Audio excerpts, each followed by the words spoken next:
Bem-vindos a mais um episódio de A Verdade Importa. Meu nome é Matthew Shawnshea e estou aqui com meu amigo Mackenzie Drabbett. Bem-vindo, Mackenzie. Bem-vindo, Matt. Temos algumas coisas muito importantes para continuar porque ficamos sem tempo da última vez. Provavelmente não vai dar tempo nesse também, mas o importante é que nós passamos de uma fronteira. Quando você analisa tudo o que já dissemos aqui a respeito de sociedades secretas do mundo, Fórum Econômico Mundial e alguns dos outros grandes jogadores, chegando até mesmo ao papado, agora nós estamos chegando num ponto em que a maioria das pessoas não vão mais gostar de nós pelo que vamos dizer. Assim como não gostavam de Jeremias na época em que ele estava falando a respeito da vinda do rei da Babilônia e criticando os falsos profetas de sua época. Bem, nós estamos entrando nesse tipo de território agora. Mas veja, nem por um momento pense que estamos nos chamando de profetas aqui. Nós estamos apenas mostrando o que a Bíblia diz sobre este assunto, a respeito do que vai acontecer na América, sobre o falso profeta. Nós cruzamos essa fronteira e queremos continuar sendo diligentes em servir os nossos irmãos e irmãs ao dar essa informação a eles. Portanto, esses programas podem se tornar uma série a respeito desse tópico. Esse daqui é o número 2, e sabemos que há pelo menos mais um episódio sobre este assunto. Você e eu concluímos que é importante darmos o maior número de detalhes possível, uma vez que hoje em dia há tanta especulação, tanto no mundo secular quanto no mundo cristão, a respeito de assuntos como o falso profeta e a imagem da besta, a marca da besta. Existem centenas de interpretações sobre essas coisas, dependendo da fonte que você escuta. Então, queremos dedicar algum tempo para mostrar a vocês o porquê nós adotamos esta interpretação profética. Tudo bem? Sim, queríamos detalhar isso porque pode não estar claro para todos, exatamente porque estamos tocando em alguns desses pontos e algumas dessas conclusões, esses símbolos significando certas coisas que queremos deixar bem claro, que não estamos apenas tirando isso do chapéu, estamos apenas inventando algo, mas, na verdade, é fundamentado biblicamente e está alinhado historicamente também. E uma outra coisa que nós queremos dizer é que nós somos adventistas do sétimo dia. Em nenhum momento nós pretendemos esconder que nós somos adventistas. Nossa ideia aqui é mostrar a vocês o que os adventistas pensam ser a verdade. Eu nem era cristão quando me converti a essa igreja. Eu era um espiritualista da nova era, que aliás é uma conversa interessante para depois. Mas eu me tornei adventista por causa das coisas que eu mostrei no último programa. Eu vi que todos esses elementos faziam sentido, eles batiam com a descrição bíblica. Então, nossa intenção nesse programa é mostrar a vocês o que os adventistas do sétimo dia pensam ser a verdade. Também acreditamos que essa informação que estamos passando não é apenas a respeito daquilo que está vindo, mas o que transcorreu ao longo da história. Sim, exatamente, porque as coisas que estamos tentando compartilhar não são apenas tradições denominacionais ou teorias ou ideias, são coisas que vimos detalhadas com o que realmente estava acontecendo na história. É realmente o que acreditamos ser a verdade de acordo com a Bíblia e de acordo com o que realmente está acontecendo.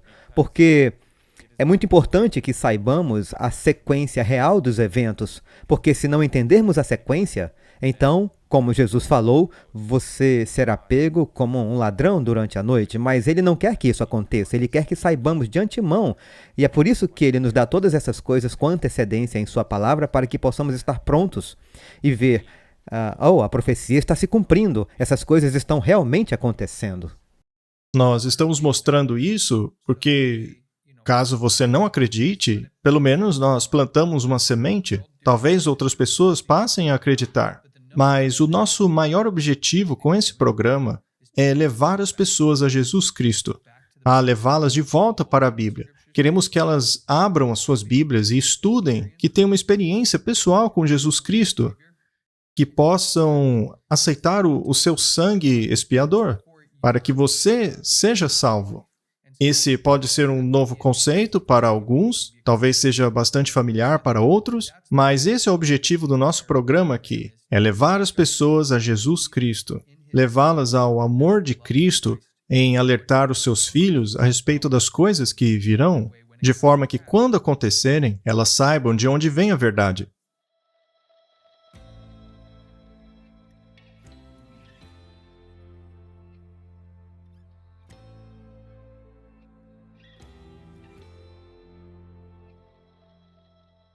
Muito bem, dando continuidade, no nosso último programa, nós dissemos que a Igreja e o Estado estão se unindo nos Estados Unidos. Também falamos um pouco sobre a história dessa união, como isso começou, quais são as implicações, e estamos indo passo a passo nesse processo. No último programa, nós falamos um pouco a respeito do falso profeta. Nós meio que o identificamos como sendo os Estados Unidos, mas a gente simplesmente disse que era ele. E hoje nós queremos dar mais detalhes a esse respeito. Vamos abrir a Bíblia e dar uma olhada no dragão, na besta e no falso profeta para vermos com bastante calma quem é esse falso profeta, quais são suas características, para constatarmos que poder vigente no mundo hoje se encaixa com elas. Isso não é simplesmente achismo. Nós temos que analisar as características. Se fala como um pato, parece um pato e nada como um pato, então é um pato. Provavelmente é como um pato. Sim.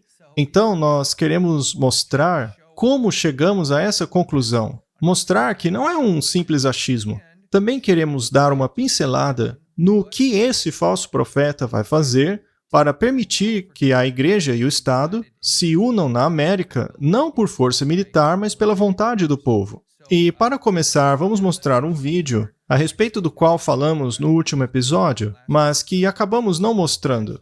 Algumas pessoas escreveram dizendo que os nossos comentários a respeito desse vídeo estavam fora de contexto. Muito bem, então hoje queremos que vocês assistam para que vocês mesmos tirem as suas próprias conclusões. Então, vamos assistir o vídeo. A razão pela qual temos tantas leis abusivas em nossa nação é porque a Igreja foi complacente a isso. A Igreja deve dirigir o governo. O governo não deve dirigir a Igreja. Essa não foi a intenção dos fundadores deste país. Eu estou farta desse lixo de separação entre Igreja e Estado. Isso não está na Constituição, estava numa carta fedorenta e não significa nada. Muito bem, Mackenzie. O que você acha das declarações dessa moça? Ela está falando numa igreja, num púlpito, dizendo que a igreja deveria dirigir o governo. Como se tira isso do contexto? Eu acho que não tem como tirar isso do contexto. Ela é tão direta, tão clara e tão específica que não há outra maneira de entender o que ela disse. Ela disse que ela está cansada da igreja e do lixo do Estado. E isso precisa acabar. Essa coisa de igreja sobre o Estado é assim que deveria ser. Não está na Constituição. Ela é muito clara. E isso é muito proeminente nesse momento. Especialmente se eu pudesse chamar de lado conservador. Porque eles têm uma visão diferente. Agora, em nossa perspectiva, não é nem direita nem esquerda. Então, não estamos promovendo a esquerda ou a direita. Porque pensamos que eles estão certos agora, há problemas de ambos os lados. Porque discordamos de alguns dos valores da esquerda, mas também discordamos da remoção dessa separação entre igreja e Estado. Porque é exatamente disso que trata a Constituição, é exatamente sob o que a América foi formada. Foi separando-se da perseguição que a igreja teve sobre as pessoas e agora, aparentemente, estamos querendo desconsiderar totalmente isso e estamos querendo ter a igreja sobre o Estado novamente. E vamos voltar direto para a Idade das Trevas e algumas pessoas sabem disso, eu acho. Outras talvez não saibam o que estão dizendo. Elas pensam, Deus, de volta ao país, isso vai ser ótimo. Mas não vai ser tão bom assim. E aí está. Sim, e há pessoas dizendo que não existe essa separação específica entre igreja e Estado em nenhum lugar, que isso seria implícito. Mas no último episódio, nós vimos muito bem por que isso foi implícito. Foi por causa da perseguição da Igreja da Inglaterra e do Papado, que estavam perseguindo o povo de Deus ao mesmo tempo. E eles fugiram de lá justamente por esse espírito de perseguição. E uma outra questão é que algumas pessoas dizem que essa coisa de união entre igreja e Estado não está acontecendo de verdade. Elas dizem que apenas nós estamos vendo isso acontecer, mas a verdade é que não é bem assim. Nós estamos vendo o Boebert e aquele outro candidato ao governo da Pensilvânia dizendo exatamente isso, assim como muitos outros republicanos proeminentes. Eles chamam isso de a nova reforma apostólica. Nós vamos mostrar esse vídeo em algum ponto. Mas todos esses poderes estão começando a dizer essas coisas. E um outro ponto é que quando Noé começou a advertir o povo sobre o dilúvio por 120 anos, nada tinha acontecido ainda. No primeiro dia da pregação dele, não tinha ninguém falando a respeito daquilo. Ninguém sabia do que ele estava falando. Então, nosso objetivo aqui é antecipar para as pessoas o quanto antes possível a respeito dessa profecia. Não queremos que todos sejam pegos de surpresa. Talvez seja a primeira vez que você esteja ouvindo falar disso. Nós queremos mesmo ser os pioneiros dessa mensagem, para que quando as pessoas começarem a ver que há algo diferente acontecendo no mundo, a ver esse movimento de moralidade indo em direção a Deus, e em algum momento até mesmo coisas sobrenaturais começarem a acontecer, que elas não sejam arrastadas para isso, mas que, pelo contrário, vão à palavra de Deus. É somente a Bíblia que vai nos proteger desses enganos. É quase como se eu pudesse usar esse termo como uma síndrome patriótica de Estocolmo, que eles colocam nas pessoas porque eles te dão algo que você não gosta e então eles dão a você a opção de escolher. Não é necessariamente a opção certa, mas parece uma boa opção comparativamente. Mas essa opção só vai levar a um caminho que você não quer se juntar. Pois é, nós podemos agradecer à Revolução Francesa por esse sistema de esquerda e direita. Satanás gosta de jogar nos dois lados da coisa. Você sabe, Mackenzie, nós não estamos em nenhum lado dessa questão. Nós simplesmente queremos mostrar para vocês o que está por trás de certas coisas. Pois a verdade é que tanto a esquerda como a direita estão trabalhando unidas por um plano maior que Satanás está conduzindo. Ao mesmo tempo, nós não estamos dizendo aqui que só queremos secularistas no governo. Também não estamos dizendo que nossos governantes deveriam ser pessoas sem compasso moral. O que estamos dizendo aqui é que a consciência de cada um não deve ser ditada por um governo dirigido por uma igreja. Esse é o X da questão. Nós somos contra a imposição de princípios, imposição de consciência e adoração. Nós estamos advertindo que é nesse caminho que nós estamos indo. Nós não estamos dizendo que pessoas de fé não deveriam ocupar cargos públicos. O que estamos dizendo é que a história tem mostrado que quando a igreja dirige o Estado, nos moldes daquilo que mostramos no último episódio, isso sempre leva ao fim dos direitos individuais e da liberdade. Coisas que a Constituição e a Carta de Direitos defendem. Elas são em prol do indivíduo, mas quando uma igreja começa a dirigir o governo, dentro de um escopo específico de religião, todos os direitos do indivíduo são eliminados e tornam-se sujeitos ao bem comum. Ainda que digam que essas coisas ainda estão lá, elas sempre estarão submissas ao bem comum. Nós já falamos muitas vezes aqui a respeito dessa questão, já mostramos o que é esse bem comum e como ele se relaciona ao papado. Esse termo que é tão dito por aí hoje em dia está puramente ligado ao ensino social católico, às encíclicas papais, etc. Então, nós dissemos no último programa que as pessoas não acreditariam nessa mensagem. Eu vou ler mais uma vez uma citação do livro O Grande Conflito. Aqueles que têm apresentado as verdades da terceira mensagem angélica são frequentemente considerados meros alarmistas, e o que fazemos neste programa é pregar essa mensagem. Suas previsões de que a intolerância religiosa ganharia controle nos Estados Unidos, que a Igreja e o Estado se uniriam para perseguir aqueles que guardam os mandamentos de Deus, é considerada um absurdo infundado. É dito de maneira confiante que este país nunca se tornaria algo diferente daquilo que é, ou seja, o defensor da liberdade religiosa. Mas conforme a questão da imposição da observância do domingo é largamente agitada, o evento que há tanto tempo foi duvidado e desacreditado é visto se aproximando. E então a terceira mensagem produzirá um efeito que não poderia ter produzido antes. Então, as coisas das quais estamos falando aqui é chamada de absurdo pelas pessoas. Mas conforme essas coisas começarem a acontecer, a mensagem terá um efeito profundo no planeta, muito mais do que está tendo agora. E essas 3 mensagens angélicas, que são referenciadas aqui, em conexão com a observância deste domingo, tornando-se realmente como uma coisa religiosa, não apenas domingos climáticos, não apenas descanso da Terra, vai além dessa questão. E quando olhamos para as 3 mensagens angélicas que estão em Apocalipse 14, e olhamos através delas, a terceira mensagem angélica, na verdade as 3, mas especificamente a terceira, é sobre essa besta que vimos no capítulo anterior, que é a primeira besta, uma besta semelhante a um leopardo, mas também essa besta vem da terra. E mencionamos isso, mas queremos separar aqui porque há uma conexão com essas bestas e em seguida o dragão e o falso profeta, e queríamos levá-los de volta e explicar isso bem minuciosamente para que saibamos exatamente onde estamos situados.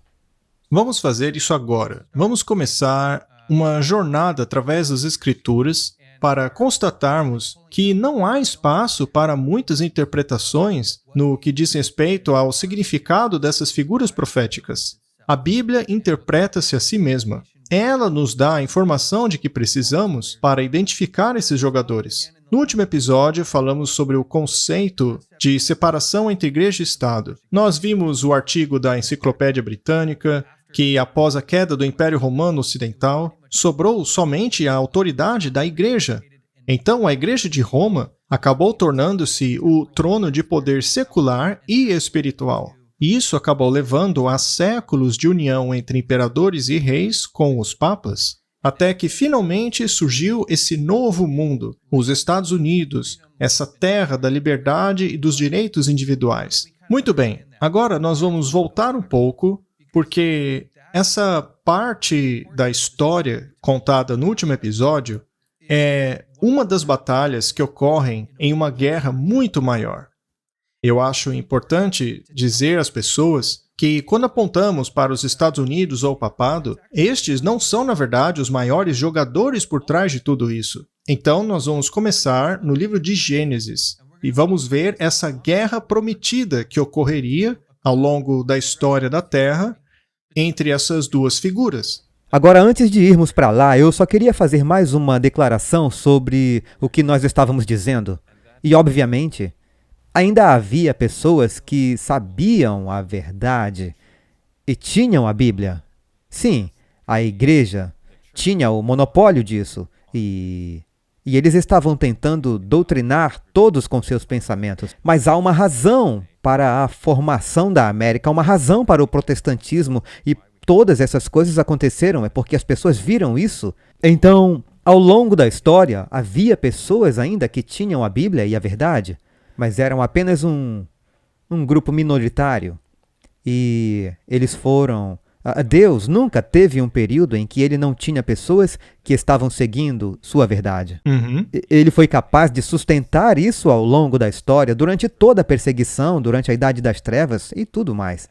E ele ainda tem pessoas que proclamam a verdade. E eu apenas quero acrescentar isso porque em todo o conceito de Idade das Trevas pode parecer muito sombrio, como se não houvesse mais ninguém, mas havia. E é por isso que estamos falando agora, para que as pessoas possam acordar e ver, ei, as coisas estão acontecendo, acorde, e as pessoas verão por que temos acesso fácil agora à Bíblia e às suas verdades, e lê-las e estudar por nós mesmos. Então, assim, voltaremos ao Gênesis e começaremos lá do início. É justamente de onde deveríamos começar? Pois Gênesis e Apocalipse é uma história, é a revelação de Jesus Cristo no plano da salvação. Então vamos olhar para o capítulo 3 de Gênesis, versos 14 e 15. E o Senhor Deus disse à serpente, agora eu vou pular para o 15, e porei inimizade entre ti e a mulher, entre a tua semente e a sua semente. Esta te ferirá a cabeça da serpente, e tu lhe ferirás o calcanhar. A primeira coisa que queremos estabelecer é que este jogador com quem Deus está falando é a serpente. A maioria das pessoas já sabem que esta serpente é o diabo. Em breve nós falaremos sobre isso. Mas a questão é, quem é a mulher no verso 15? Porém, inimizade entre ti e a mulher. E vemos em várias instâncias, por exemplo, em Jeremias 6:2, Efésios 5:23, 2 Coríntios 11:2, todos esses versos apontam para o conceito-chave de que quando vemos uma mulher em profecia, significa o que, Mackenzie? Representa uma igreja, representa o corpo do povo de Deus, que é imaculado, porque há várias mulheres na Bíblia. São símbolo de uma mulher pura, e depois há uma mulher impura, que representa dois grupos separados de pessoas. Agora, eu apenas quero ler, talvez, 1 ou 2 versos que você mencionou, só para confirmar o que foi dito. Eu comparei a filha de Sião a uma mulher calma e delicada. Então ele diz aqui que eu estou comparando Sião com uma mulher.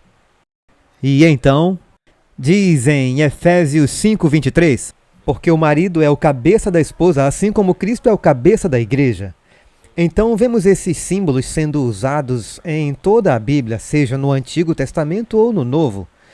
E isso nos traz ao Apocalipse, porque no Apocalipse, tudo que é uma explicação e uma exposição do restante dos conceitos que estão em toda a Bíblia. Então, para entender o Apocalipse, precisamos obter nossas definições do resto da Bíblia. Então, é isso que estamos fazendo aqui. Isso nos leva ao Apocalipse. E nós vemos que o início dessa guerra está no Gênesis, no Jardim do Éden. As coisas doidas de hoje nem tinham começado, mas desde lá, Deus tinha prometido que a serpente e a mulher estariam em conflito ao longo dos séculos. E então, quando finalmente chegamos ao Apocalipse, nós vemos a serpente, que agora é descrita como um dragão, em Apocalipse 12:17. E o dragão irou-se contra a mulher e saiu para fazer guerra com o remanescente de sua semente. E aqui ele dá 2 características para identificarmos este remanescente. Esse povo são aqueles que guardam os mandamentos de Deus e têm o testemunho de Jesus. Eu acho interessante que lá em Gênesis temos uma serpente e em Apocalipse temos um dragão.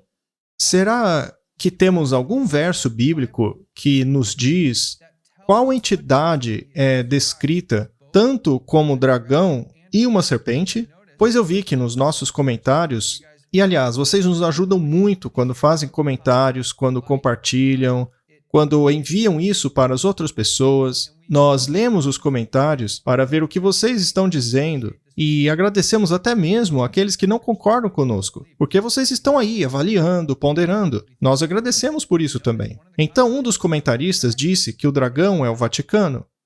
Mas vejamos se a Bíblia diz quem é o dragão.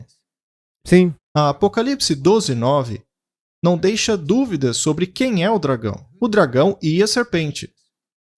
E o grande dragão foi expulso, aquela antiga serpente, chamada Diabo, Satanás, que engana todo mundo. Vamos agora a Apocalipse 20, verso 2, para ver se há algo a mais que estabelece este verso.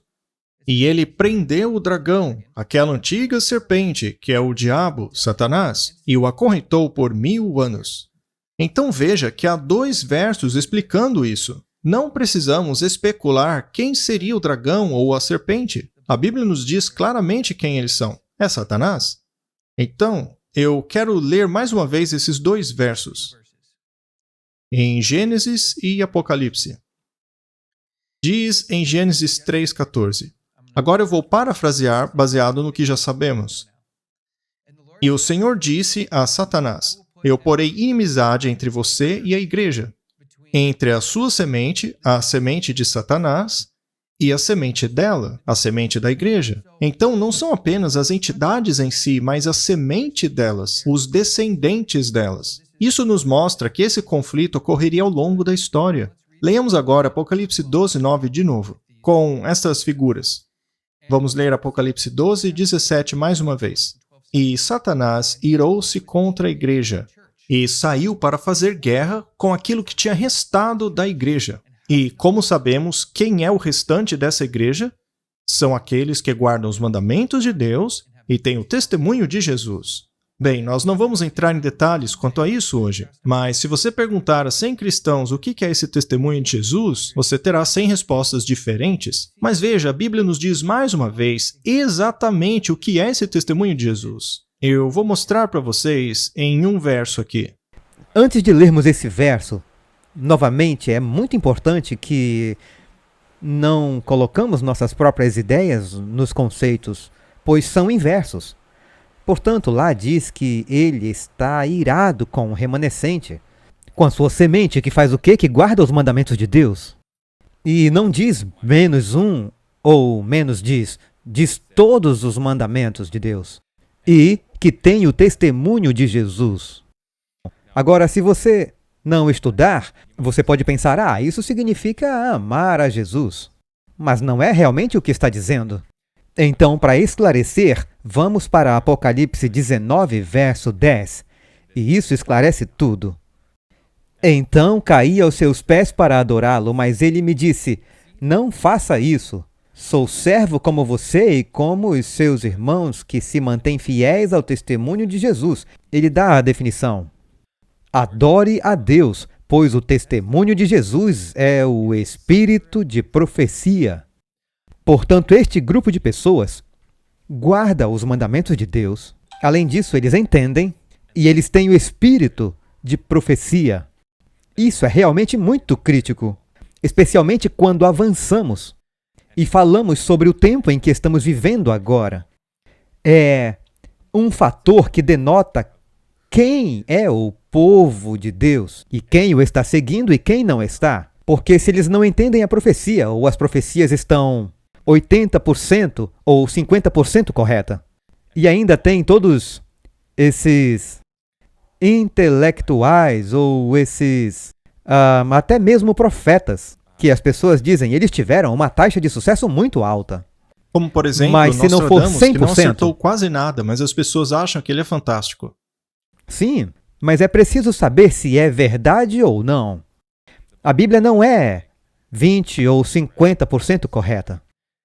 Precisamos saber que a Bíblia é 100% correta. E se nosso entendimento não funcionar, então a culpa é nossa, não da Bíblia, e precisamos ver onde erramos em nossa interpretação do que a Bíblia está tentando nos dizer. Então temos esses que guardam os mandamentos de Deus e que têm o testemunho de Jesus, que é o espírito de profecia. Estas são duas características-chave para identificarmos quem é a igreja remanescente. Sabe, quando eu estava começando a compreender a verdade, eu focava muito nessas descrições, porque eu sabia que elas me levariam ao remanescente. É dessa igreja que eu quero fazer parte. No fim das contas, não me importam as tradições, as doutrinas, eu quero a verdade. E se a verdade está lá na Bíblia, bem, a Bíblia vai te guiar para a igreja remanescente. E as duas características dadas aqui, além de muitas outras ao longo da Bíblia, mas essas duas em particular, excluem a maioria das denominações cristãs do mundo hoje. A maioria das igrejas cristãs hoje dizem que os 10 mandamentos foram pregados na cruz, sem falar que elas nem tocam na questão da profecia.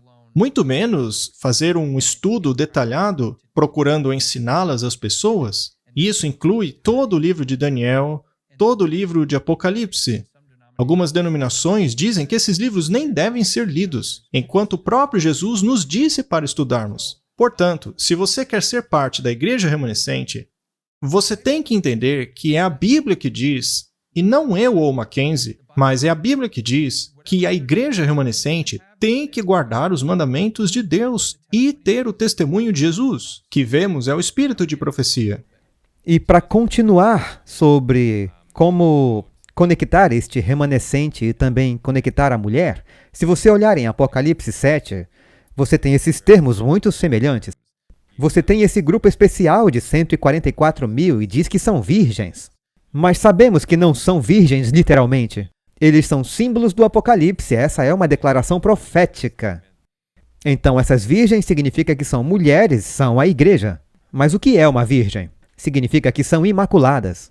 Significa que elas têm essa doutrina verdadeira e correta. Então, essas virgens significa que elas estão guardando os mandamentos de Deus e elas têm a fé de Jesus, o testemunho de Jesus. E também não estamos dizendo aqui que é a guarda dos mandamentos que vai te salvar. Nós não somos legalistas. Não estamos dizendo que é a guarda dos mandamentos que te salva, no sentido de você merecer a salvação por guardá-los. Mas a Bíblia diz que a fé sem obras é morta. E qual é o sinal das suas obras? É que você faz o que Jesus fez. Será que Jesus ofendeu a lei? Será que ele pecou? Você sabe, a Bíblia diz que pecar é transgredir a lei. E essa lei é a lei de Deus, é a lei moral, a lei eterna, que está lá dentro da Arca da Aliança, debaixo do propiciatório, onde o sangue de Jesus foi colocado para expiação dos pecados daquele que quebraram a lei de Deus. Ele não tem pecado, e ele diz para eu ser como ele é. Ele disse que se o amamos, devemos guardar os mandamentos dele. Então veja que não guardamos os mandamentos para merecer a nossa salvação, mas nós os guardamos porque queremos nos parecer cada vez mais com aquele que nos salvou. Cristo tem que viver em mim, e uma vez que Cristo vive em mim, como eu vou me comportar afinal? Veja, as igrejas que guardam o domingo dizem que a igreja adventista do sétimo dia é legalista, mas perceba que eles nunca falam sobre santificação. E o objetivo da santificação não é justamente nos tornarmos semelhantes a Deus, cujo caráter está manifestado na lei dele? Então, no fim das contas, o que Deus quer é que sejamos como Ele. Por isso, Ele nos deu os 10 mandamentos, para que possamos comparar as nossas ações a eles e sabermos quando pecamos ou não. E como diz Paulo, sempre que cairmos, temos um advogado em Jesus Cristo. Então, Jesus não é uma licença para pecarmos, pois Jesus teve que morrer por causa do pecado. Certo, mas Jesus disse, se você me ama, guarde os meus mandamentos. Então isso é uma coisa muito clara que ele disse. Se você me ama, guarde os meus mandamentos. E nós não somos salvos porque fizemos as obras. É mais um barômetro que denota onde você está. Porque se você está quebrando os mandamentos, você não está conectado com Cristo. Porque se você fizesse e estivesse e amasse a Cristo, então você não estaria fazendo todas essas coisas. Então, não é fazendo as ações que você muda o seu estado, é porque o seu estado mudou e o seu foco mudou que você começa a fazer as coisas certas. Então, elas são quase um exemplo de onde você está, do que algo que você está fazendo para obter outra coisa. Sim, é isso aí. Mas eu não quero parecer repetitivo, mas é a Bíblia que nos diz quais são os parâmetros da igreja remanescente. E nas próprias palavras de Jesus, a lei de Deus faz parte de sua igreja. Eu concordando com isso ou não, é o que a Bíblia diz. Então, vamos de volta ao dragão. Nós aprendemos que existe uma guerra entre Satanás e a igreja de Deus. Então, a partir de agora, coloque tudo debaixo dessa lente. Não importa o papado, não importa a América, o que realmente importa é Satanás. Ele está por trás de tudo, manipulando as coisas. Agora veremos quem são os agentes de Satanás nesse plano. Vamos a Apocalipse 16, versos 13 e 14. E eu vi 3 espíritos imundos como rãs saírem da boca do dragão, da boca da besta e da boca do falso profeta. E o verso 14 diz, pois eles são espíritos de demônios. Nós já lemos esse verso aqui antes. Muito bem, já sabemos quem é o dragão. E podemos ver que esses 3 fazem parte do plano do dragão. Este evento em Apocalipse 16 já está bem no fim dos tempos. Ele é o clímax do plano do dragão, os últimos dias da Terra. E aqui ele tem 2 parceiros, 2 cúmplices de crime. Junto com o dragão temos a besta e o falso profeta. Então vamos analisar esses 2. Se eu puder pular, então tem aqueles sapos. E novamente, às vezes, se você continuar lendo, isso se autoexplica, você não precisa adivinhar. Então diz que esses sapos são espíritos de demônios. Agora sabemos o que isso representa. Então temos o dragão. E agora, um dos pontos principais que vamos focar aqui é a besta e o falso profeta. Então o que é uma besta representada na Bíblia?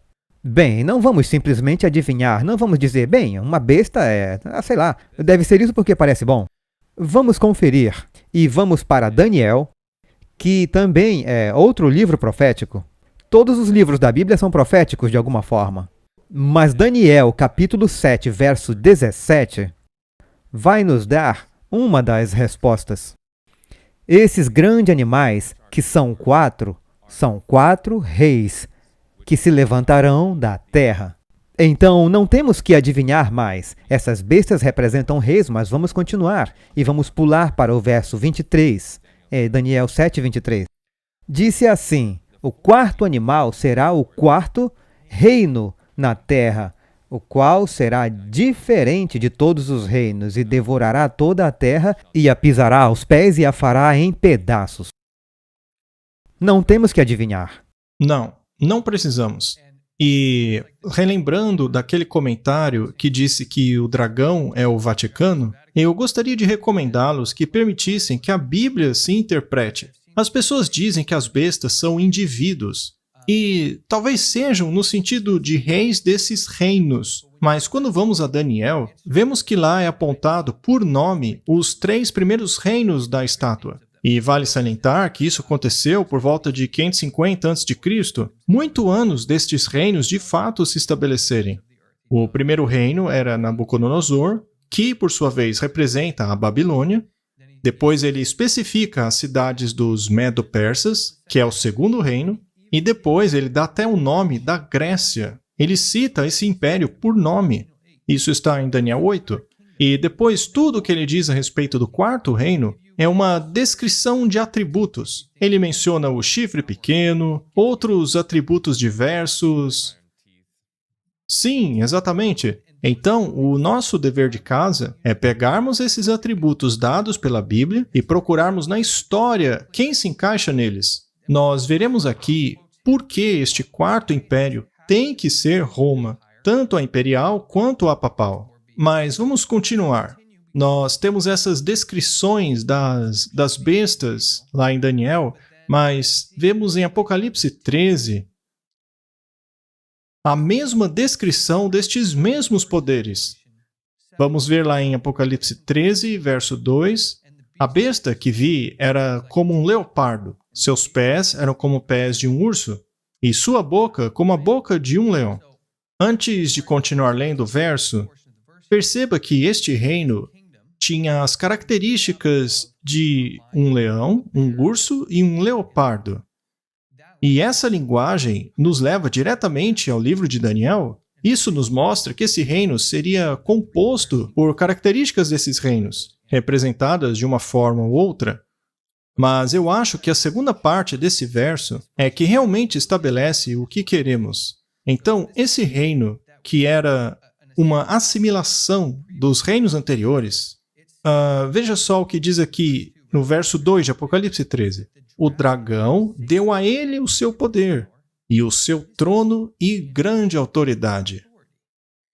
Então, estamos vendo que este reino seria um agente direto de quem, Mackenzie?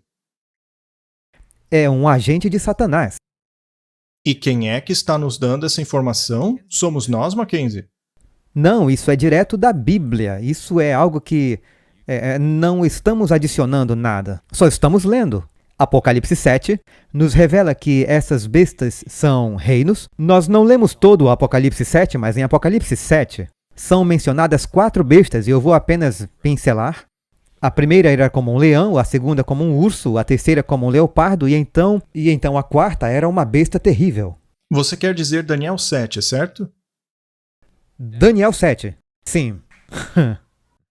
Então, quando deixamos Daniel 7 e vamos para Apocalipse 13, vemos essa mesma composição dessas criaturas, porque elas são apenas uma nação pagã, uma logo após a outra, apenas assimilando uma à outra.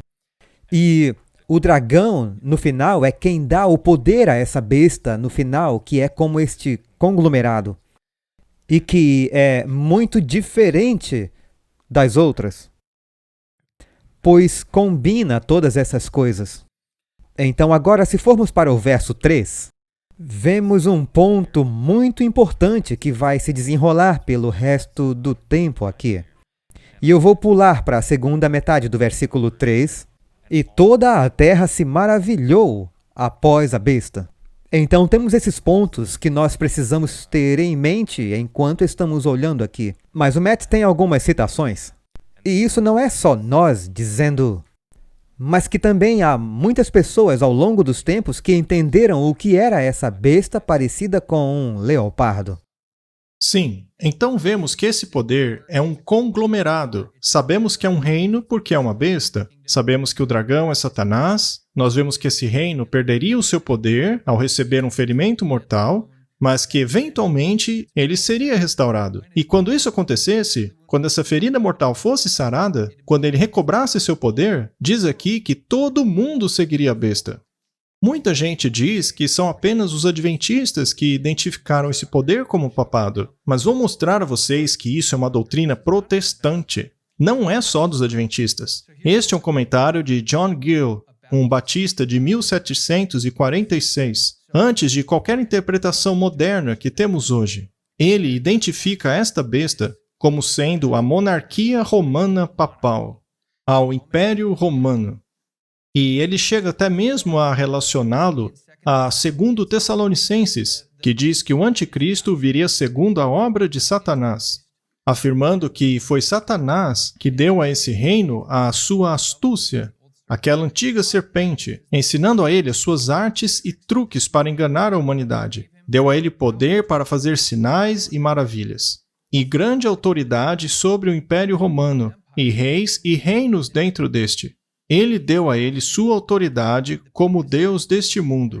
Aquilo que Cristo recusou receber das mãos de Satanás, seu suposto vigário aceitou, até mesmo os reinos deste mundo e a glória dos mesmos. Ele tomou para si todo o poder do céu, da terra e do inferno, representado em sua tríplice coroa.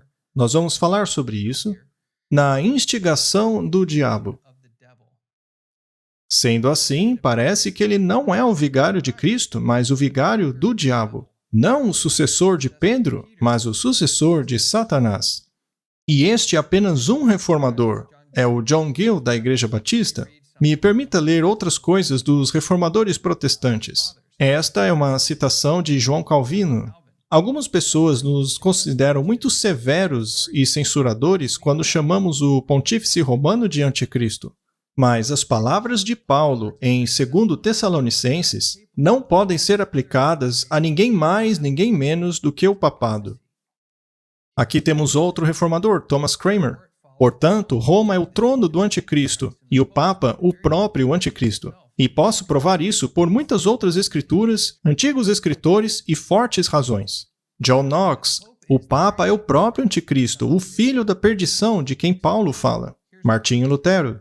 Nós temos a convicção de que o papado ocupa a cadeira do real e verdadeiro anticristo. Se você não luta com todo o seu coração contra o governo ímpio do Papa, você não pode ser salvo. Quem tem prazer na religião e adoração do papado estará eternamente perdido. Veja, Mackenzie, isso aqui não é doutrina da Igreja Adventista. É uma doutrina da Igreja Protestante.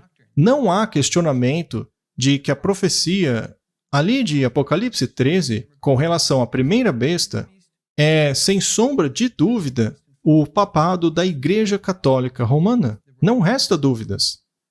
É a história que nos mostra que ele se encaixa perfeitamente a essa profecia. Sim, há muitas evidências. Agora, poderíamos fazer um podcast inteiro, ou 2 podcasts sobre por que o papado se encaixa em todos os critérios, porque há muitos outros versículos e critérios falando disso. Se localiza sobre 7 colinas, e o Vaticano fica nas 7 colinas.